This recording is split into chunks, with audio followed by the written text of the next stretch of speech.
Senator Lieberman, Tony talked about walking the walk. You know, when you look at the MEK and the NCRI record, there's been tremendous amount of sacrifice. Whether the people in Ashraf 3 that have sacrificed their personal lives. You know, we in the West sit back and talk about, you know, concepts of work-life balance.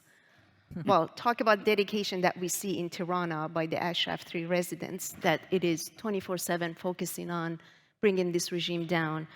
Whether it's that level of sacrifice or the actual loss of lives. More than 30,000 people were killed just in one summer of 1988. Or even the ongoing executions and torture in Iran. So my question to you is, as we look at the concept of alternative when it comes to Iran, there are people that are out there talking about there is no alternative. What is their motivation? Why are they doing this? That's a great question, which I'm glad to answer. Let me say first how great it is to be back with this community. I feel like we're family here, and in that regard, I'm very happy to have with me a woman who I have learned, in all honesty, is much more popular in Ashraf 3 than I am. That is my wife, Hadassah Lieberman. Yeah. Let me, before I answer your question, Rami, let me just say congratulations on this extraordinary victory in the courts of Paris today. Wow.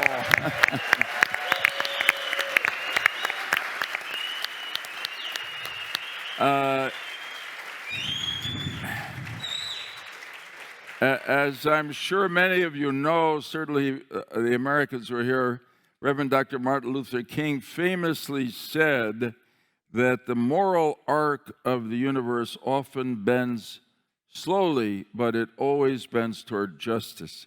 In this case, the moral arc of the universe here in Paris bent quickly toward justice, and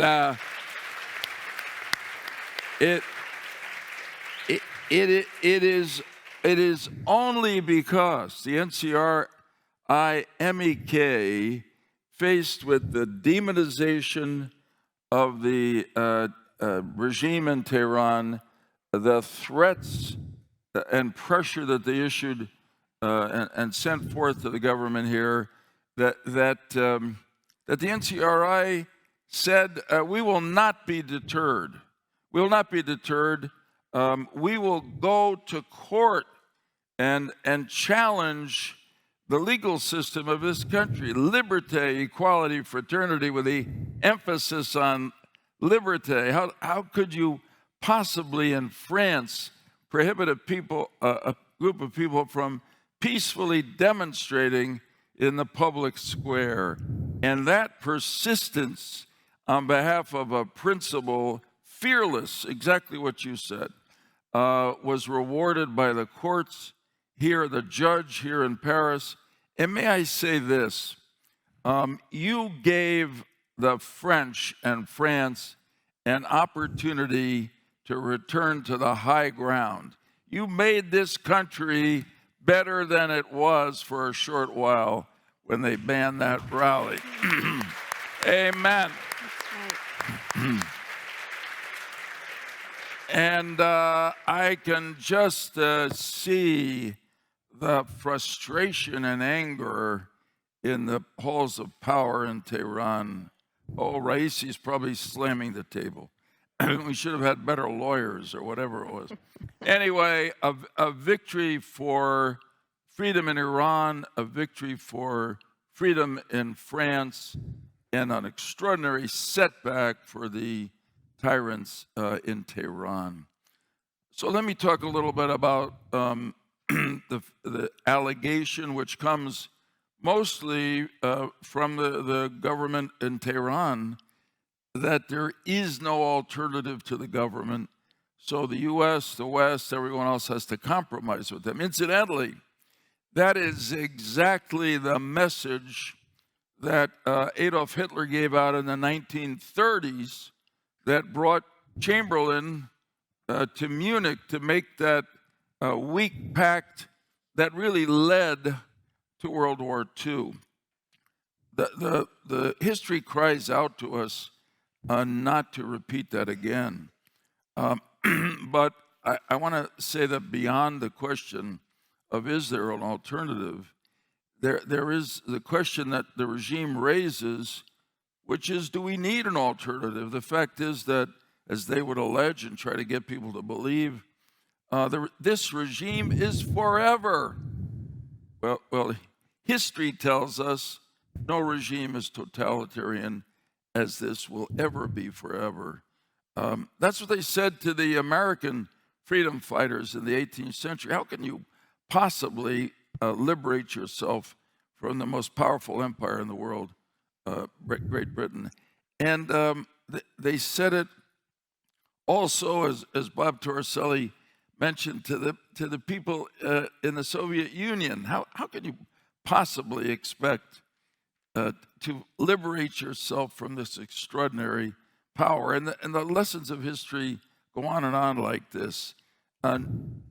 No totalitarian regime can last forever. It's not in the nature of history. That's for sure.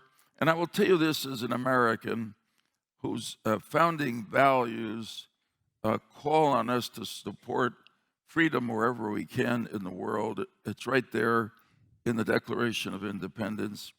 We can never acknowledge that there is no alternative to a totalitarian government, certainly not in Iran. And we know there is an alternative.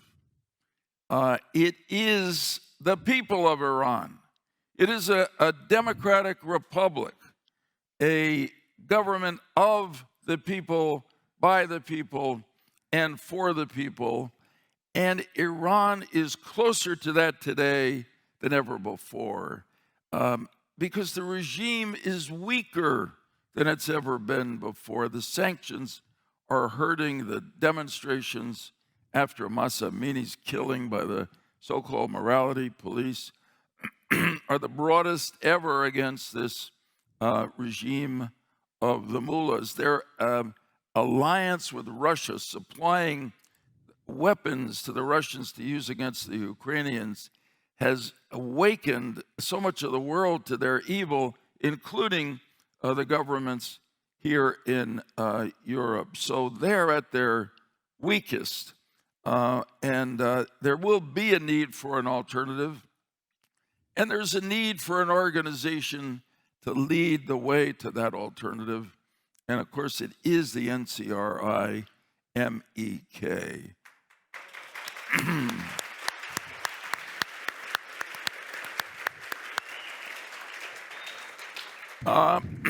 The NCR MEK are ready.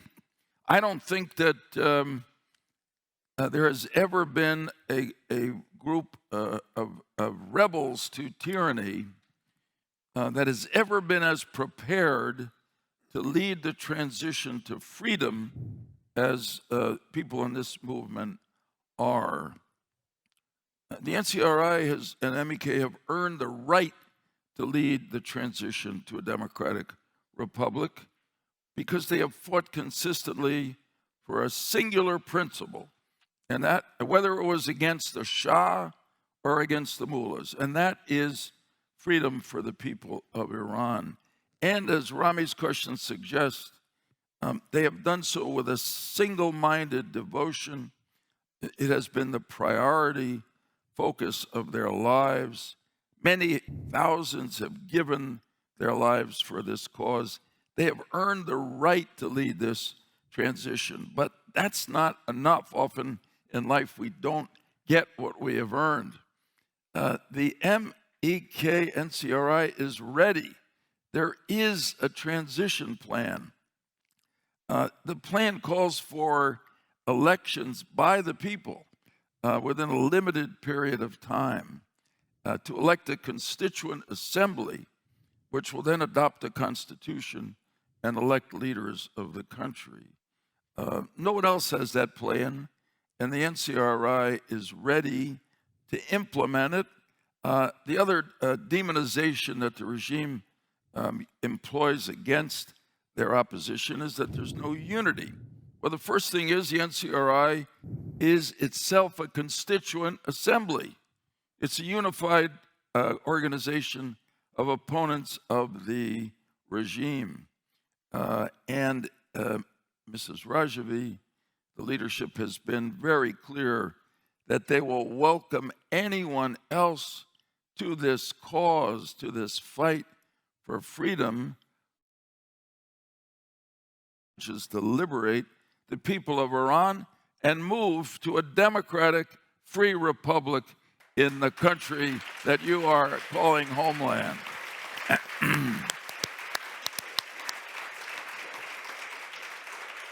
Now, there's one other element that entitles or qualifies the NCRI for leadership. No movement can succeed without a leader. And this movement has an extraordinary leader. Maryam Rajavi is a woman of principle. She's a woman of courage. She's a woman who is a strong and strategic leader. She actually created the role model that I think is now playing itself out across Iran with this extraordinary movement led by women.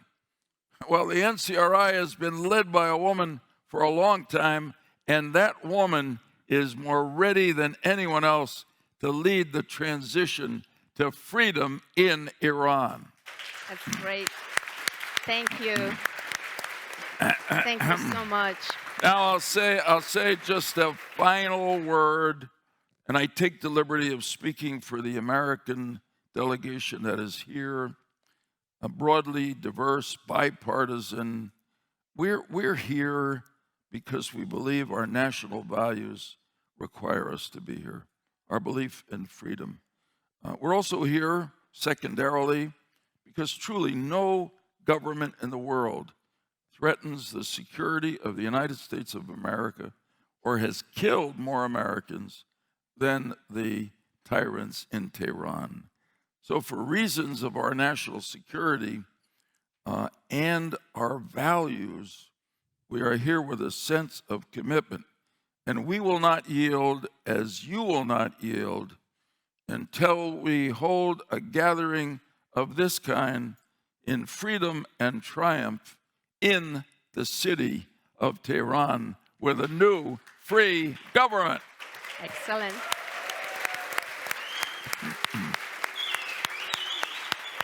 Senator Lieberman, since Mahsa Amini was killed in September, we saw a tremendous amount of energy from the Iranian diaspora. And people rose up and raised their hand and wanted to come together as a coalition. Iranian regime, of course, exploited that energy. They tried to leverage the celebrity factor, popularity to really derail the message. What would you say to the people of Iran to really understand how to rise above the noise that the regime is imposing in the narrative today and gain the focus back?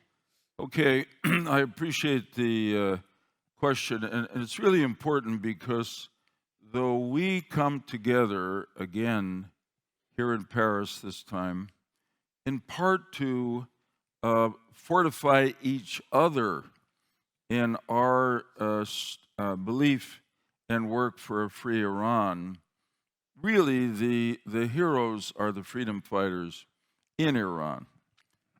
They're on the streets, as the MEK fighters have been on the streets for decades now, and they are the ones who have helped to bring about the change.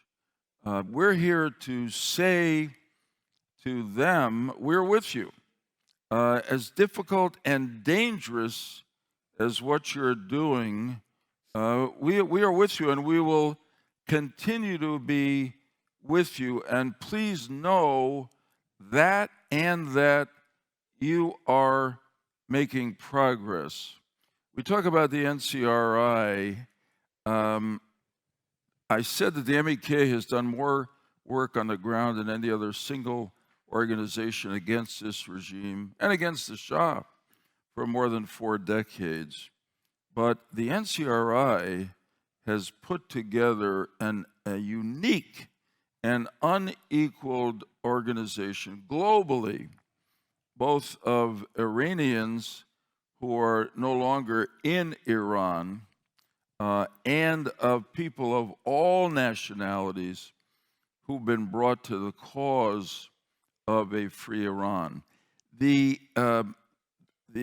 gathering of world leaders here in Paris for this meeting, both today and tomorrow, could not be brought about by any other organization opposed to the tyrants in Tehran. So I would say first to you, the freedom fighters who are the ultimate heroes of this struggle, know that your support is growing. I can tell you in the United States, in Washington, where there was always bipartisan support for the people of Iran against the regime, but that was broken in 2015 in a very terrible partisan way in the debate over the JCPOA Iran nuclear agreement. That bipartisan coalition is beginning to reassemble in the Congress of the United States. Look at the extraordinary majority members of the House of Representatives. Both parties sign a letter supporting freedom of Iran and the NCRI and Mrs. Rajavi. Amazing accomplishment.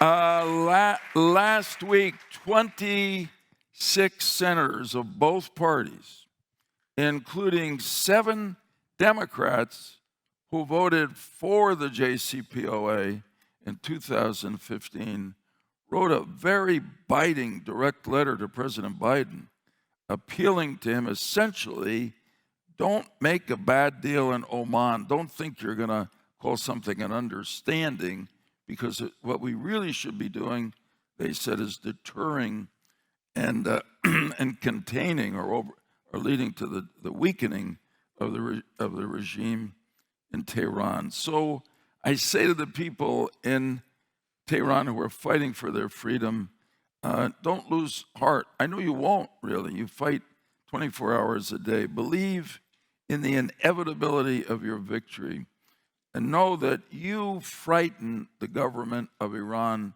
more than the United States, the European powers, the Arabs who don't like them, don't trust them, because you threaten their regime.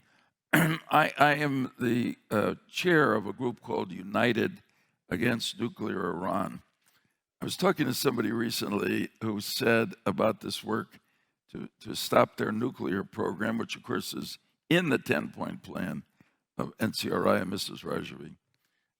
I talked to him about it, and he said, and I share it with you now, and I know there's a history and love of chess in Iran, that you have to think of the nuclear development program as the queen on the chessboard.